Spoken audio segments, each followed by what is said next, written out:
9-year-old Lucas Calisto gives an emotional speech at Hulk Hogan Funeral and shocked everyone.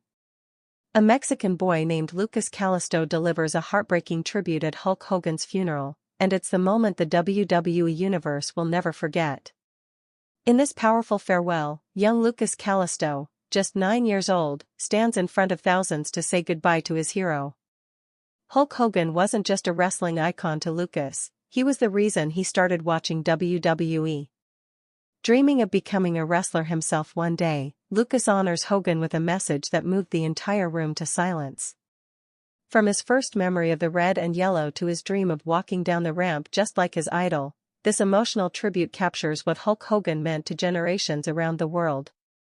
In a quiet corner of Mexico City, nestled between the winding alleyways of La Condesa and the roaring heartbeat of the bustling metropolis, lived a young boy named Lucas Calisto. He was just 9 years old. Small in stature but large in dreams, Lucas wasn't like most children his age. While others were playing with action figures or watching cartoons, Lucas spent his days watching old WWE tapes, eyes wide, heart pounding, transported to a world where muscle-bound warriors leaped off turnbuckles and heroes wore red and yellow. And there was only one name etched into Lucas's soul: Hulk Hogan. The first time Lucas saw Hulk Hogan was not on television. No. It was real. It was unforgettable. Years ago, when Lucas was just 5, the WWE Hall of Famer had visited Mexico City for a promotional tour. The moment was fleeting for most, a blur of autographs and handshakes, but for Lucas, it was everything. His father had lifted him high above the crowd, and there, in the center of the stage, stood the man himself. Hulk Hogan. The Immortal One. A living legend with golden hair, a handlebar mustache, and arms like tree trunks. Lucas would later say it felt like looking at a superhero who had leapt out of a comic book and into real life. That day stayed with him. It became his origin story. Lucas began to mimic Hogan's poses in the mirror, flexing his tiny arms with exaggerated grunts. He practiced the iconic catchphrases with a broken English accent, "Whatcha gonna do, brother?" Often startling his neighbors during afternoon play. His room turned into a shrine. Posters, action figures, even a plastic championship belt that he refused to take off, not even when he slept. Hulk Hogan wasn't just a wrestler to Lucas. He was hope. He was strength. He was a symbol of what one could become, no matter where they started. So when the tragic news broke that Hulk Hogan had passed away, the world wept, but no one wept harder than Lucas Calisto. The wrestling community descended into mourning. Tributes flooded social media. Fans across generations shared memories of the man who defined an era. Hulk Hogan had lived a life that most could only dream of. From his rise in the 1980s as the face of Vince McMahon's WWE Revolution to his headlining role at WrestleMania, Hogan had transformed wrestling from a niche sport into a global spectacle. He became the embodiment of American power and charisma, the superhero of the squared circle. Terry Gene Bollea, better known as Hulk Hogan, wasn't born into fame. He was just a young boy from Augusta, Georgia, who picked up a bass guitar and dreamed of becoming a musician. Wrestling was not his first calling. But destiny had other plans. When he entered the world of professional wrestling, everything changed. With a physique that demanded attention and a magnetic charisma that crossed borders, Hogan took over the wrestling world like a storm. He wasn't just an athlete. He was a movement. WrestleMania 3. 1987, over 93,000 fans inside the Pontiac Silverdome. Hulk Hogan vs. Andre the Giant. It was a moment burned into wrestling's eternal memory. Hogan's slam on the 520-pound Andre was more than just a physical feat, it was symbolic. It told every child in the world, including a future boy in Mexico City named Lucas, that giants could be toppled, dreams could be real, and heroes did exist. He headlined 8 of the first 9 WrestleManias. He became the face of Hulkamania. Children everywhere tied bandanas around their heads and wore yellow tank tops cut at the chest. He wasn't just a wrestler, he was a brand, a force, a phenomenon. Even when controversies shadowed him later in life, the legend of Hulk Hogan endured because of one undeniable truth: he inspired millions. And on the day of his funeral, the world gathered not just to mourn, but to honor. Inside a grand cathedral in Clearwater, Florida, adorned with red and gold banners and echoes of classic WWE theme music softly playing in the background, thousands sat in silence. Legends like Ric Flair, John Cena, and The Undertaker occupied the front row. Faces aged by battle, but eyes still glassy with grief. The air was thick with reverence. Then came the moment no one expected. A small voice was heard. A name was called. Lucas Calisto. There was a pause, a shuffle, then the sight of a little boy walking down the aisle toward the pulpit. Dressed in a miniature Hulkamania shirt and holding a folded piece of paper with trembling fingers, Lucas's presence silenced the room in a way no bell toll or eulogy could. He stepped up to the microphone, his head barely reaching it. A WWE crew member gently adjusted it lower. Lucas nodded, took a breath, and began. "My name is Lucas," he said in a soft voice. "I am 9 years old. I come from Mexico City. And Hulk Hogan was my hero." You could hear the sobs begin, quiet but uncontrollable. Even grown men, grizzled veterans of the industry, lowered their heads as tears welled in their eyes. Lucas continued, "I saw Hulk Hogan when he came to my city. I was only 5. My papa lifted me up and I saw him on the stage. He waved at the crowd, but I think he looked at me." A gentle laugh passed through the audience, mixed with pain. "That day, I knew I wanted to be like him. Strong. Brave. Happy. I watched every video. Every match. I memorized every word. And when my friends played video games, I told them, no. I'm watching Hulk Hogan." He paused, a tear running down his cheek. "When I found out he was gone, I asked my mama why heroes have to go to heaven. She said, because heaven needs heroes too. But I think heaven needed Hulk Hogan to teach the angels how to wrestle." A soft chorus of weeping filled the hall. "I wanted to come here today, to say thank you. Thank you, Hulk Hogan, for making me believe. For making me feel like I could do anything. I still want to be a wrestler. And I promise, when I walk down that ramp one day, I'll wear the red and yellow just like you. I will never let Hulkamania die." He unfolded a small, hand-drawn picture, a crayon illustration of a wrestling ring, with 2 stick figures in it. One was labeled Lucas. The other, Hogan. "I drew this for you," he whispered. Then, in a moment that would be replayed across the world within hours, Lucas placed the drawing on top of the casket. He gently touched it with his small hand, closed his eyes, and softly said, "I love you, Hulk Hogan." There was silence. A kind of sacred, aching silence. Ric Flair wiped his eyes. Triple H clapped a hand over his mouth, visibly shaken. Even Vince McMahon, not known for public displays of emotion, stood and lowered his head in respect. Because in that moment, it didn't matter how many championships Hogan won. It didn't matter how many headlines he made. What mattered, what truly mattered, was the boy from Mexico City who believed. Lucas Calisto had captured the very essence of why Hulk Hogan mattered.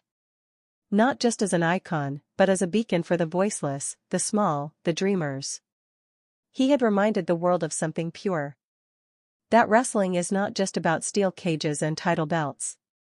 It's about the lives it touches, the courage it inspires, and the legacies it leaves behind, not just in arenas, but in living rooms, bedrooms, and schoolyards.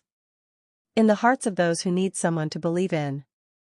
And for Lucas, Hulk Hogan was that someone. As the ceremony continued, those in attendance kept glancing at the front row where Lucas now sat, shoulders small, face solemn. Some walked over to hug him. Others just nodded. But all of them knew, they had witnessed something eternal. That little boy had said what millions couldn't find the words to say. Goodbye, Hulk Hogan. But also, thank you. Because even in death, Hogan had done what he always did best, made someone feel powerful. Lucas Calisto never got to wrestle alongside his hero. But he spoke beside him. And that, in many ways, was the most important match of his life. And the world would never forget it. The world didn't just hear Lucas Calisto's words. It felt them. Within hours, footage of the boy's tribute flooded every major social media platform. Clips of the moment, Lucas standing on his toes, voice trembling, hand on Hulk Hogan's casket, were posted, shared, and reposted by millions. The hashtag #ThankYouHogan trended globally within minutes. But another tag soon followed it, one no one could have predicted, #LucasCalisto. News anchors from New York to Tokyo covered the moment as if it were a global event. Spanish-language broadcasts hailed Lucas as El Niño que conmovió al mundo, the boy who moved the world. For a brief, golden moment, the entire planet was unified, not in grief, but in reverence, through the words of a 9-year-old who spoke with the heart of a champion. In WWE headquarters in Stamford, Connecticut, executives held emergency meetings, not to control fallout, but to honor the wave of emotion Lucas had triggered. Triple H reportedly paused a boardroom meeting to play Lucas's speech on the main screen. He didn't say a word. Neither did anyone else. The room was silent, until Stephanie McMahon whispered, "That's what wrestling is about." Back at home in Mexico City, Lucas returned to a hero's welcome. Reporters stood outside his modest apartment. Local radio stations dedicated entire segments to his story. WWE officials flew in to present him with a custom-made replica of the original 1980s WWF Championship belt, one with Calisto engraved on the side plate in gold. But Lucas didn't boast. He didn't bask in the attention. He was quiet. Humble. He only had one request: "Can I train now?" Word reached the top brass at WWE quickly. And then came the second miracle. 2 weeks after Hogan's funeral, WWE announced the Hulk Hogan Legacy Youth Foundation, a global initiative designed to scout, support, and inspire the next generation of young wrestling dreamers. Its first ambassador? Lucas Calisto. But the surprise didn't end there. WWE also announced that the next WrestleMania would open with a tribute segment not just to Hulk Hogan, but to Lucas himself. The stadium would dim its lights. A single spotlight would shine down. And standing in the center of the ring, under the same red and yellow banner Hogan once hoisted above thousands, would be Lucas, this time, not mourning, but celebrating. For those who watched wrestling their entire lives, it was a moment of healing. For those who had never cared about it, it was a moment of revelation. And for Lucas, it was the first step on a journey he had once only imagined from the floor of his bedroom in Mexico City. But beneath all the tributes and global attention, something deeper stirred in Lucas. A fire. A responsibility. He began training every day. Not just running laps or lifting weights, but studying old matches, learning footwork, memorizing moves. When asked why he trained so hard, Lucas would say, "Because if Hulk Hogan believed in the little guy, then I have to prove him right." He began wrestling at local youth centers. Wearing his yellow bandana and imitating Hogan's signature poses, he became a fan favorite, even among adults. But Lucas wasn't imitating anymore. He was becoming. WWE producers started documenting his journey. A special mini-documentary titled The Little Hulkster premiered 6 months after the funeral. The final scene showed Lucas in a wrestling ring, standing on the middle rope, flexing, smiling. The crowd around him was electric. And the voiceover, taken from his original speech, echoed in the background. "When I walk down that ramp one day, I'll wear the red and yellow just like you." And then, silence. A single graphic appeared. In memory of Hulk Hogan. And in honor of Lucas Calisto. People around the world who had never watched wrestling before now tuned in to see Lucas's journey. Sports channels, talk shows, even mainstream news outlets wanted to tell his story. Not because he was a wrestler, but because he reminded the world of something that had almost been forgotten in an age of scandal and cynicism: purity. But Lucas didn't let the pressure define him. He stayed grounded. When one journalist asked him if he wanted to become rich and famous like Hogan, Lucas shook his head. "I just want to make people feel like I did the first time I saw him. Like anything is possible." Behind the scenes, Hulk Hogan's family quietly reached out. They wanted Lucas to know how much his words meant, not just to fans, but to them. Hogan's daughter, Brooke Hogan, flew to Mexico City and presented Lucas with one of her father's old bandanas. "He would have loved you," she said, fighting back tears. "You reminded us who he really was." Lucas framed it. Hung it on his wall above his bed. And every night, before he closed his eyes, he would look up and whisper, "Thank you, brother." Meanwhile, the WWE universe began to change. Veterans like Randy Orton and Rey Mysterio mentioned Lucas in interviews. "That kid made us all remember why we do this," Orton said on an episode of Raw Talk. Mysterio, himself a Mexican icon, even invited Lucas to train with his son Dominic in San Diego. "He's got the heart," Rey said. "And that's something you can't teach." A year passed. Then too. Lucas grew taller, stronger. But he never outgrew the memory. On what would have been Hulk Hogan's 72nd birthday, Lucas posted a photo of himself wearing a red tank top and standing in front of a gym mirror. The caption simply read, "Almost ready, Hogan." Almost. The post went viral instantly. Back in the WWE offices, a proposal circulated among creative writers: the return of Hulkamania. Not as nostalgia, but as evolution. And who better to carry that torch than the boy who lit it with tears? At the following SummerSlam event, Lucas, now 11 years old, was brought into the ring during the pre-show. Thousands of fans chanted his name. Lucas. Lucas. The energy was electric. And then the music hit. Real American. The crowd erupted. But instead of the legendary Hulkster walking down the ramp, it was Lucas. Wearing a red and yellow jacket. A replica title belt. And a look of pride so radiant it made grown men cry. He didn't wrestle. Not yet. He simply stood in the ring, looked out at the audience, and raised a single hand. He pointed to the sky. And once again, the world remembered what it meant to believe. Lucas Calisto was no longer just the boy who gave a speech at a funeral. He was a spark. A promise. The future.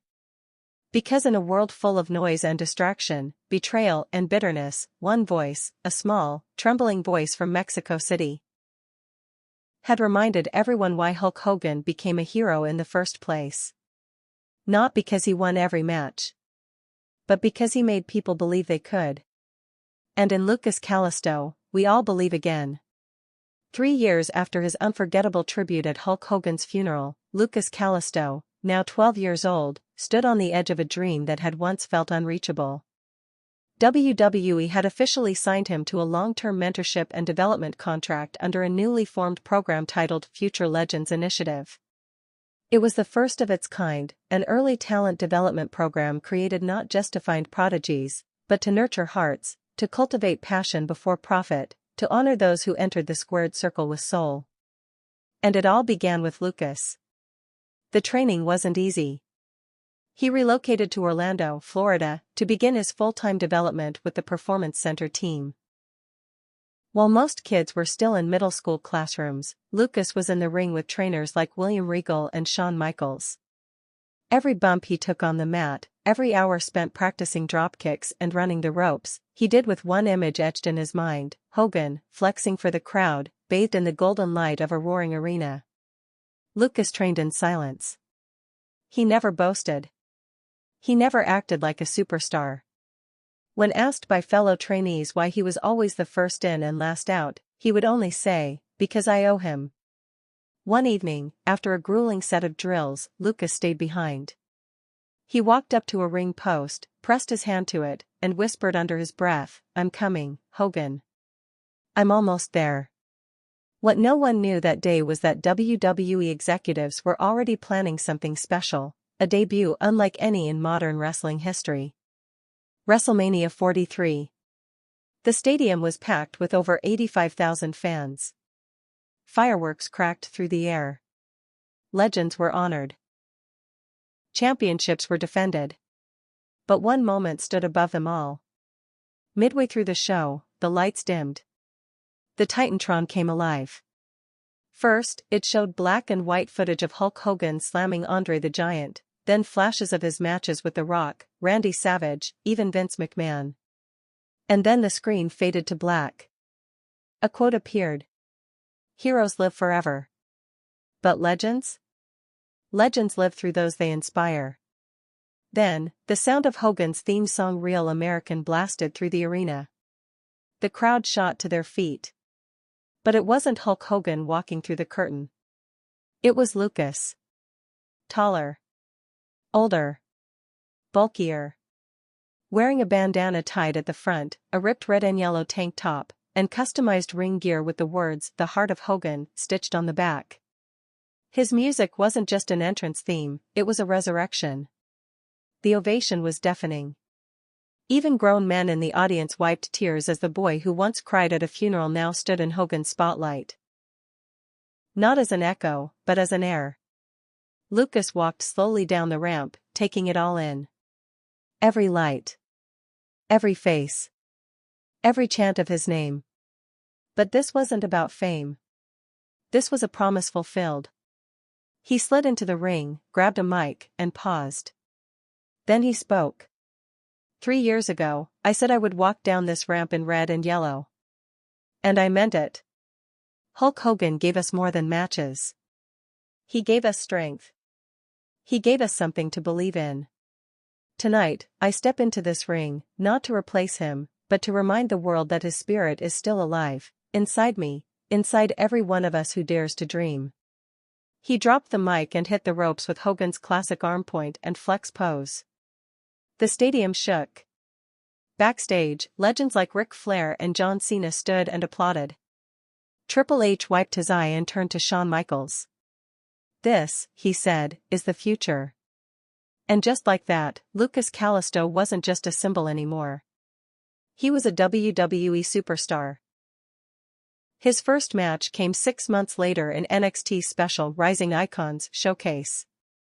Paired against another second-generation star, Lucas stunned the crowd with technical prowess far beyond his years, and then closed the match with a move never seen before, a combination leg drop and running forearm he called the Immortal Pulse.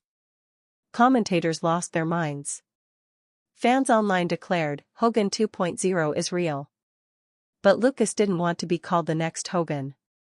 He wanted to be the first Lou.